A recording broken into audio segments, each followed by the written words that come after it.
Swayam Prabha. Digital India. Educated India.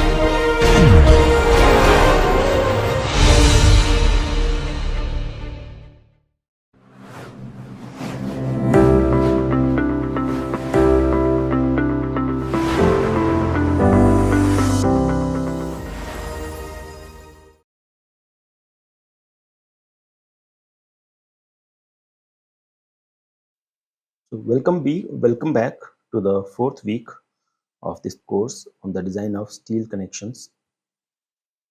In this week, we are going to talk about different types of moment and rigid connections. In the previous week, we discussed in detail the different types of simple or shear connections and the different possibilities that exist for moment connections. So basic configurations we discussed. In this week, we will go into the design examples and the design considerations for such connections. So the first part of this week's lectures would include non-ductile connections or connections which are a part of a non-ductile frames. So the non-ductile frames are typically the ones which are not required to be designed for earthquake loading conditions, because in earthquake loading conditions we have to ensure that the connections behave in a ductile manner. Now, just to give you some background, for regular steel structures we follow IS 800. Likewise, for regular concrete structures, reinforced concrete structures, we follow IS 456. However, when it comes to the ductile detailing of reinforced concrete structures, which is basically again for designing of RC structures for earthquakes, we follow IS 13920, right? And that particular document has been in practice in circulation for quite a while. However, for steel design of steel structures, and especially the detailing requirements for steel connections for ductile performance, there is no such code in practice. There is one code, one draft code, which is being circulated among the stakeholders, and comments are invited. However, there is no such code in practice as of today. And IS 800 does provide us the design guidelines, but it does not provide us the detailing provisions for such connections. So we will talk about some of those aspects following some of the international codes, but for the time being, we will keep our focus on regular non-ductile framing requirements. And when do we need non-ductile requirements, that we will discuss when we discuss the requirements of ductile frames. So in the previous class, we had seen a couple of different types of rigid connections. One configuration was where we used an end plate. The end plate was welded to the beam, and then it was bolted to the column flange. Other alternative was to use two T-stubs, right, which would behave in somewhat similar fashion as an end plate.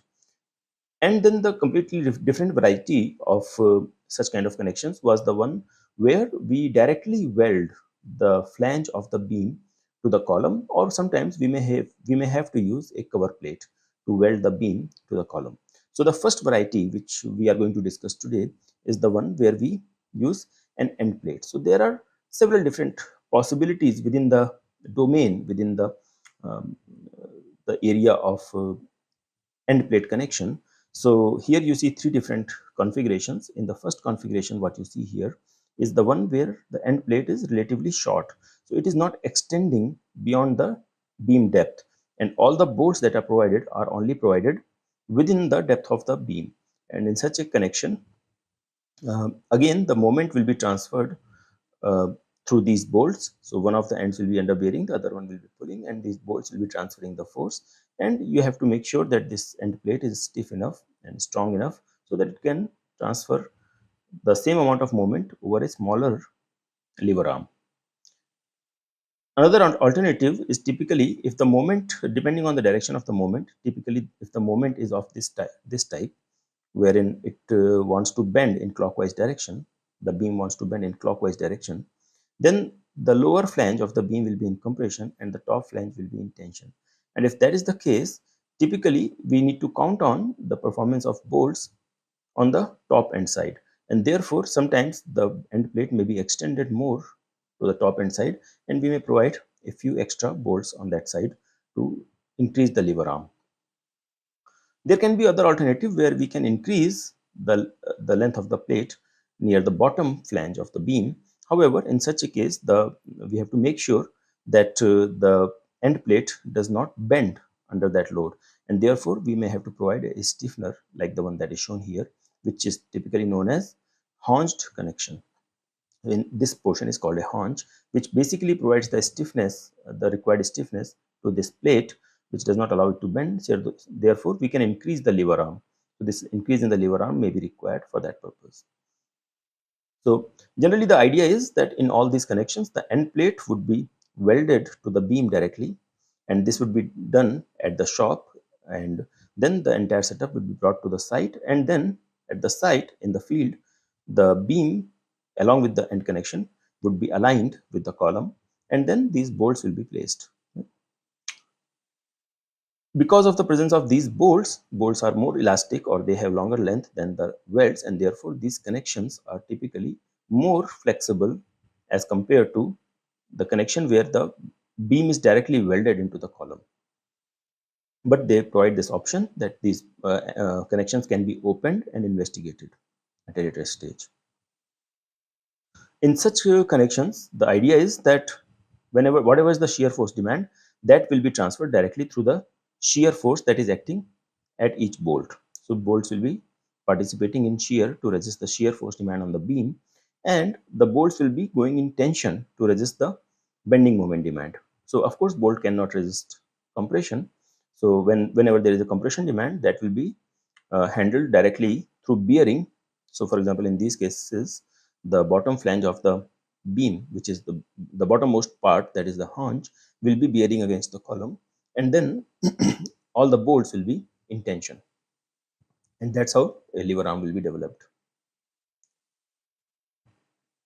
Whenever we extend the the end plate slightly above the top flange of the beam, any bolts that we provide here, since if we are not providing any stiffeners such as haunches or anything like that, the end plate tends to bend because of this force that is acting on it because of the top bolt, and because of the possible bending of this end plate, the force demand on this top bolt may not be as much as the force demand in the other bolts, or it does not increase proportionally throughout, right? So the assumption of plane section remaining plane for this connection may not be true, and certain assumptions or certain approximate assumptions can be made to calculate the force demand in these bolts.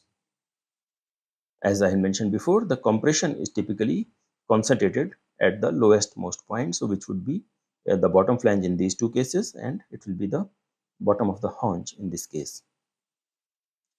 And since that becomes the pivot point, so we can assume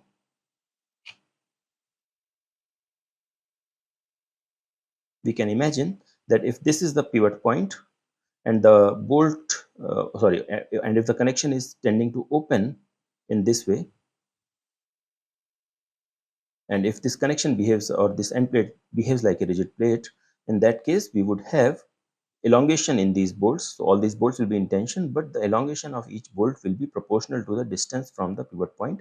However, that may not be the case for the bolts that are provided beyond the top flange. So in the extended part of the end plate, that may not be the case, because this portion of the end plate may bend a little bit because of the high bending moment demands.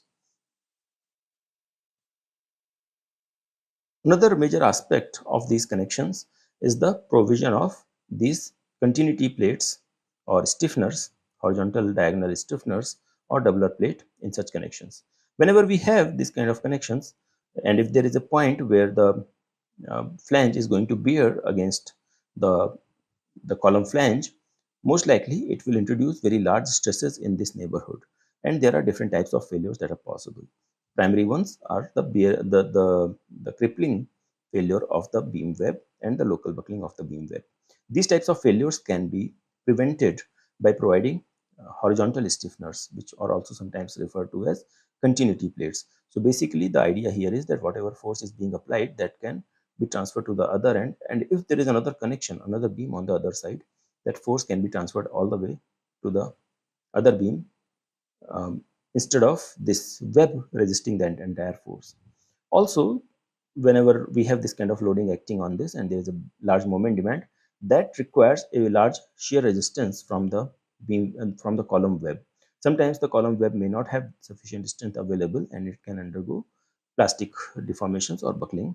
In order to prevent that, we can either provide a diagonal stiffener, which basically increases its shear resistance, or sometimes we provide an additional doubler plate or a web plate as shown here. Such type of connections are quite common in PEB construction. So PEB construction, whenever we have rafters in the structure, typically we have these end plates welded to the sections. They are brought to the site and then they are bolted together using such bolts.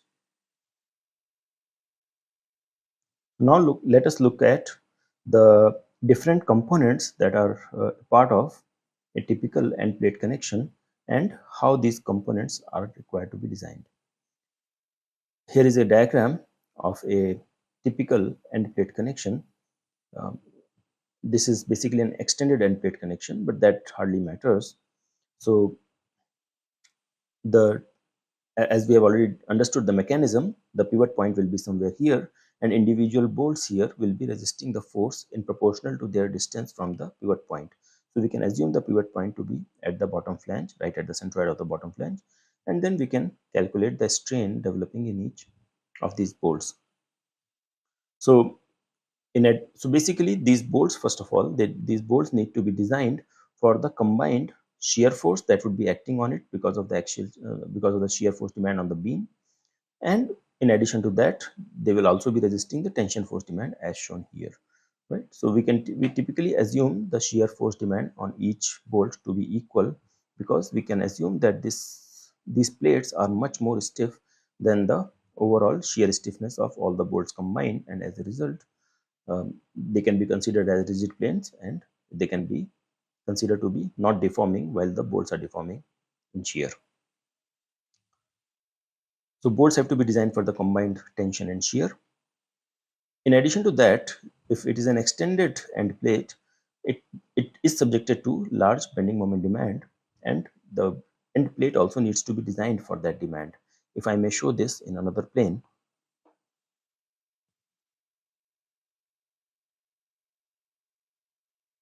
So if I take another view, which is basically I'm looking from this side. So I have got this end plate and then there is beam which is welded to the end plate. So this weld is typically done in form of a fillet weld which runs all around the beam. So we will follow the detailing requirements. We can weld the flanges on all sides, and then after some discontinuity we can weld the web and then also the flanges.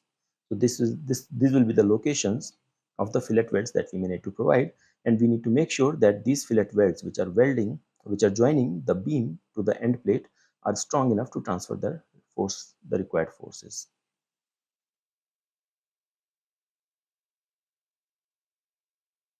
That is the third point here.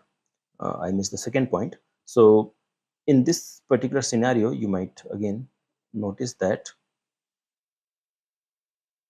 if I have end plate like this, which is welded to the beam, which is shown here, and if we have some bolts located here, and maybe there are other bolts along the way, and when this top flange is pulling out, is moving in out of the plane direction outward, these bolts are holding it back.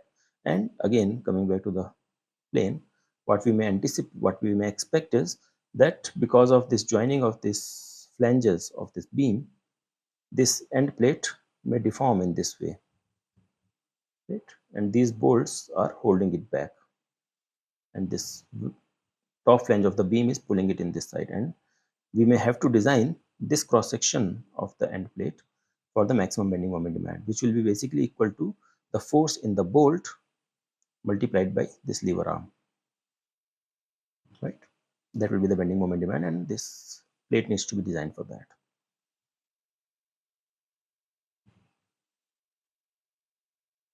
Now, in addition to these are majorly a part of the connection, but also we should be mindful that the column itself, which might have been safe earlier, because of this additional concentrated forces that are acting at the column web in this region, this column may have to be strengthened around these areas.